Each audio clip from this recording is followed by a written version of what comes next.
Alors, un concours de hasard finalement, des circonstances qui ont fait qu'au début je me destinais à la magistrature et puis finalement j'ai fait un stage dans un cabinet d'avocats et j'ai été emballée par la profession, le métier, le contexte, les gens. Je me suis finalement engagée dans la profession après mon stage. Pour un profane, déjà le mot restructuring, ça peut paraître un gros mot, ça ne l'est pas en réalité. Restructuring, c'est réaménagement en réalité. Et réaménagement de quoi?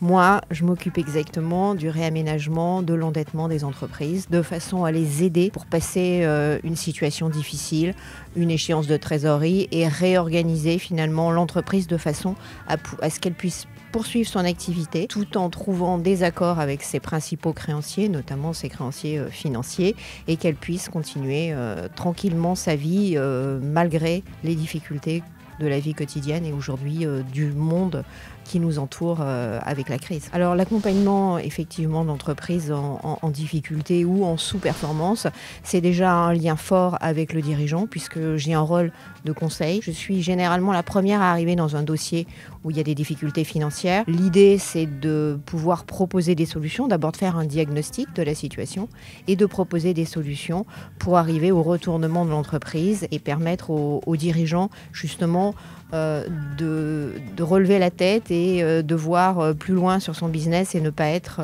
accaparé par des renégociations qui sont très difficiles et qui sont très prenantes en termes d'agenda. Il y a une appétence, je pense, sur le marché, mais ça suppose que les sociétés restaurent leur profitabilité et puissent rester concurrentes et attractives, notamment sur un marché international. C'est toute la difficulté. Là, vous mettez le doigt sur une problématique assez présente en France, notamment. On a eu une bulle des startups qui a explosé il y a quelques années et depuis quelques temps, notamment, on fait face à une crise du financement sur les startups puisqu'aujourd'hui, beaucoup de financiers classiques ne financent plus les startups. Donc, on a une vraie problématique de financement des startups. D'ailleurs, on voit dans la presse, il y a de moins en moins de dossiers qui sortent par rapport à des jeunes sociétés qui essayent de se lancer.